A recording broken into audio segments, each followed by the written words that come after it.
All right, now look at how completely bull this is. These wolves with the alpha wolves facet get on this support Grimstroke level 7 and just chew them apart.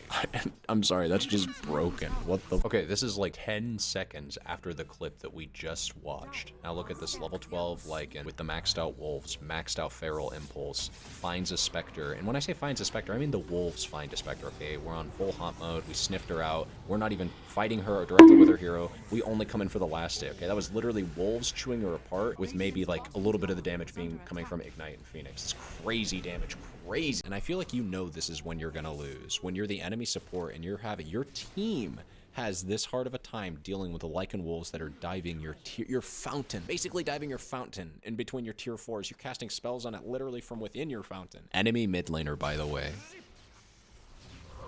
This is the enemy mid laner, by the way. 100% dodge chance. Then they just chunk him. Look at this. He's literally gonna back up. 100% evasion. Use half your mana, use half your health, you don't even get the kill. Wanna go back to base after this?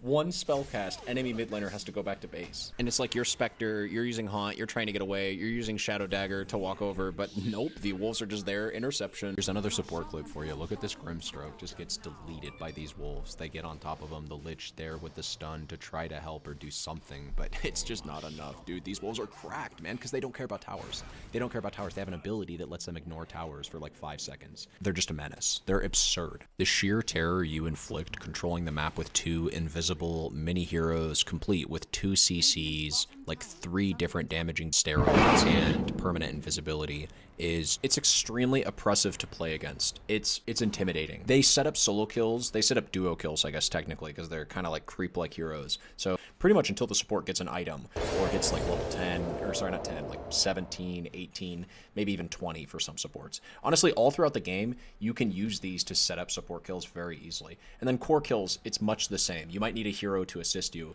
but these things can they root, they buff your damage, and as you just saw right there, they literally solo killed that Rubik, even with the Nyx using instant kill abilities against them to try to get rid of both of them at the very end. Also, shout out to Hal for reducing their armor by 10. On top of its 40% attack damage reduction and my Wolf's ability to cripple your attack speed, enemy carries are going to struggle to fight back even against your supports. As a matter of fact, Hal, Cripple, and Hamstring provide this hero with an unprecedented level of global support. Unprecedented in a way that honestly not any other hero can really touch, and certainly not in a way that Lycan has ever seen himself before. You can do a lot while farming with this hero. That is actually the main reason why I like this hero, why I'm interested in his hero, and why I'd recommend him to you if you're trying to climb solo queue MMR right now. He's sitting at like a 53% win rate. I believe it's 52% with this facet, but I honestly think it's underrated. I think a lot more players should be playing with this and using it to its fullest potential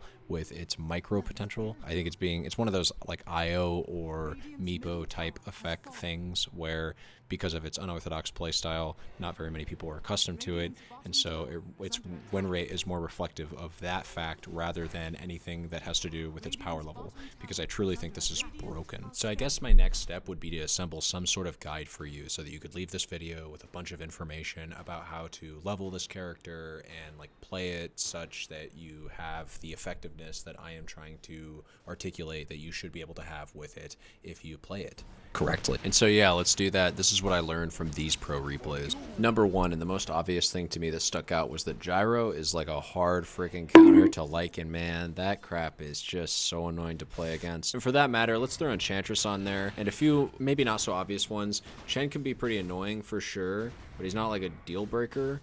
But definitely anybody that like screws with your creeps, like dooms and crap, that shit is annoying, just super annoying. Keep that in mind picking this hero. You're not gonna have a good time if you see those heroes in the game, or at least not nearly as good of a time as you could have if they just weren't in the game. Yeah, basically heroes that counter Lycan are just heroes that screw with creeps, or heroes that have abilities that give them natural AoE, so like Sven, or even like Magnus, or I guess Gyro. The second trick is actually micro related, and it's just basically I wanted to get into a custom game mode and show you how to last hit with this hero on a very, very fundamental level. So the idea is that because you have 3 melee units, and this is kind of the way that most summoned hero unit types want to attack is you want to get all your units. You want to jam them all against the target. Melee or range doesn't really matter. Even ranged hero summoned units like Beastmaster end up doing this typically. They just take their hero and all their units, put them right up against the unit that they want to last it, and then they try to last it all at the same time. You can use things like move command to move everything all up to the unit at once and then attack. Now, of course, this is going to be a lot harder to do when there's 2 heroes on the enemy team, because I do recommend you play it offline. It's going to be a lot harder to do this when you have heroes on the enemy team that just want to beat the crap out of you. And so the next micro trick that I want to show you is actually called the fadeaway. It's when you stick your wolves on somebody and then you just move your hero away so that your wolves are attacking something while you're able to move away. It's a great way to get free damage in, and it's actually really easy to do. A lot of people overcomplicate this very simple micro trick. They don't realize how insanely easy it is. So I want to show you guys how to do that. So this is most often going to be what you're going to do when the enemy carry, so especially if they're melee, tries to trade hits with you. Your wolves will never draw creep auto attack aggro ever. They just don't do that. They don't draw aggro from creep units from right clicking like heroes do. It's just not a feature that they have. So if your enemy hero tries to draw aggro onto you, it's melee hero versus melee hero, and they're right-clicking you, so they're drawing the aggro of all 3 of your melee creeps and your range creep onto them, so that's already disadvantageous for them. But then also, when you have wolves up, you just throw the wolves on the hero and then run away. And then by doing that, their hero is not really able to get auto attacks on you, and then they're eating 5 creeps worth of damage. Even if they're trying to run at you, you can do things like even try to block them with your creeps if you want to get fancy with it. But yeah, it's very simple to do this. Again, I just want to show this one more time. The big trick I can teach you with the fadeaway is to just click long. So click your hero long, like away from the enemy hero, so that you have time to so that it's all one seamless motion. Right? So that if you want to get fancy with your micro on the wolves, you can get fancy with your micro on the wolves, but your hero has a long move command. Long as in like click far away from the action, right? And when you want to disengage, just make sure that the very first thing you do is issue a far command away for your hero so that he is taken care of and you can just focus on your wolves. That's how I like to do it anyways. And I find that to be the most effective way to simplify micro, is totally deal with one unit by just simple long clicks, and then deal with the other if you need to do more finite or precise motor movements. So I guess for the record, I have 3 hotkeys when I play Lycan. I have my hero, I have my creeps, and then I have my hero and my creeps. So if the Tide Hunter right clicks me and then I right click the Tide, and then I just grab all 3 of my units and then sick them on the Tide and then pull my main hero away, it's literally that simple. I'm going to show that one more time. I'm going to try to slow it down a little bit for you guys. So Tide's going to present himself. Say this is like an anti-mage. You know the anti-mage players, they like to click you, they like to steal your mana. So he wants to click you, damn. You got your creep, you got a big old creep wave, you got your wolves in lane, and then your last hitting creeps, he's walking over, he's like, oh, I want to drain Lycan's mana. You just put the creeps on him, and you run away. Run away. GG, anti-mage. GG, Tide Hunter. And that's how you do it. It's very simple, it's straightforward, it's called the fadeaway. That's how you do it. That's how you do the fadeaway. That trick alone will win you most trades in lane. It's how you inflict damage on the enemy hero without taking any damage yourself. Other than that, the hero is like, so in situations where you can't directly trade with the enemy hero, that's what you do. In most situations, however, your hero is actually just a stat stick and you don't even have to worry about that whatsoever. In most situations, even against heroes like Tide Hunter and shit, like direct hard counters, your hero plus 1 support can typically actually just start trading with this hero as early as level 4. Of course, this is going to be demo mode. This isn't a perfect application of the example. At the end of the day, Lycan is just a stat stick, and so most of the time you can actually just win trades by doing this, right? By just right-clicking the enemy hero until they're dead. So keep that in mind. Never discount that possibility. I'm only mentioning the fadeaway as an option for when the enemy hero wants to click you, and it's some nasty clicker too. It's some bullshit like Slark or Anti-Mage or some clicker that, you know, you really just like Ursa. So like the heroes that you really shouldn't let them right click you, right? Monkey Kings, you know the type that I'm talking about. This is how you win lane against those heroes. So this exposes the main weakness that Lycan actually has, which is ranged heroes. Your hero, until your hero hits level 5 and gets invisible wolves, your hero can't really do much against ranged heroes. And that's the other main weakness, the main weakness that Lycan has, besides heroes that like fuck with your creeps in lane. Because most of the heroes that fuck with your creeps in lane are actually range heroes, because they can, surprise, surprise, hit your wolves from range. When the wolves are not invisible, they're very easily kited. That all said, it is important to know how to lane against range heroes should the situation ever arise.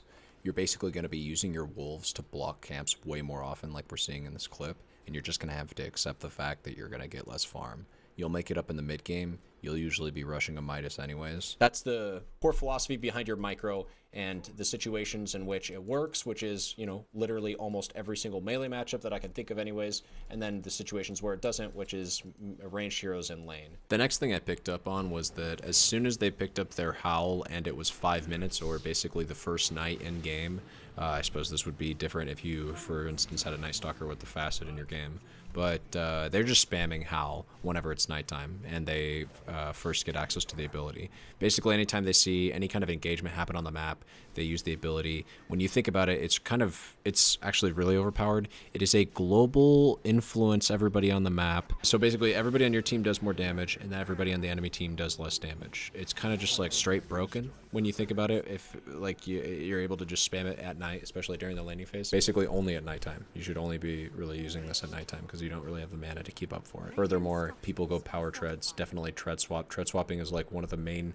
things that make this hero even remotely difficult. That and micro are like basically the main two mechanics that you have to focus on as a Lycan. Well, those two mechanics and then how to take fights, because this hero can be a little bit tricky when it comes to playing the tempo of the map. So basically, you want to be farming whenever your ulti is not up or available, and then even when your ulti is available, you're not necessarily in a rush to force things. You kind of just want to farm near your team and always have your wolves scouting for enemy supports. This hero is a Grand Slam support killer. Your 2 wolves act as invisible mobile wards that can also kill supports, basically solo kill supports, if it's early enough in the game. So this hero, you kind of like have 2 Nyx assassins. You can kind of like think about the game literally in that way, and when you think about it that way, you can see how you're very good at killing supports. So definitely a support killer. It's to the extent to which you actually do want to be active on the map with your wolves at all times, and then setting up for your main hero to join fights when your ulti is ready. Farm on the same side of the map as your team. When your ulti's up, when your ulti isn't up,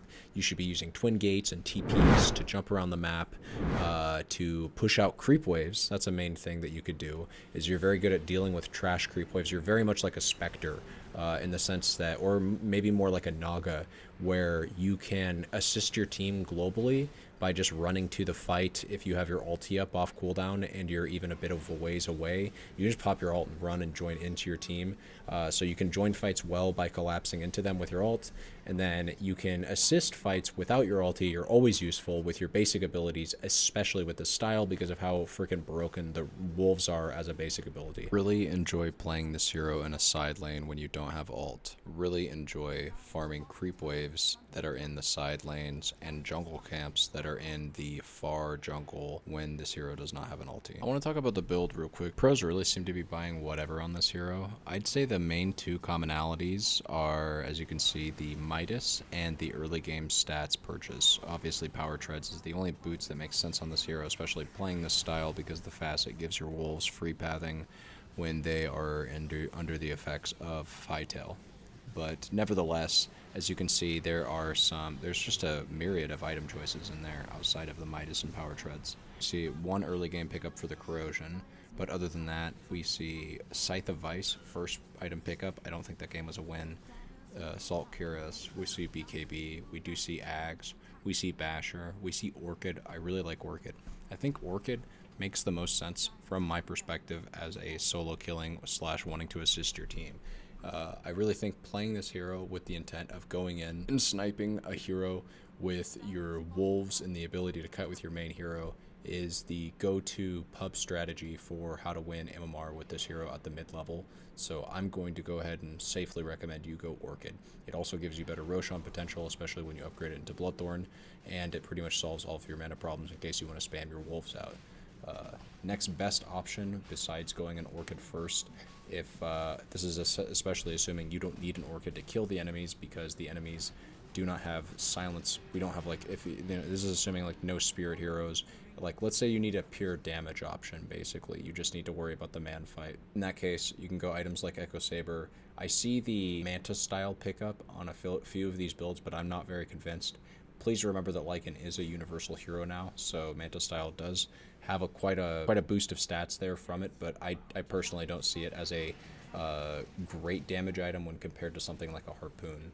Harpoon is amazing on this hero. It does give you an extra chase option as well, for what that's worth. but really the Echo Saber double hit pairs quite nicely when you are a dataless type hero, which of course Lycan is. If you've seen my shorts, you know that for sure.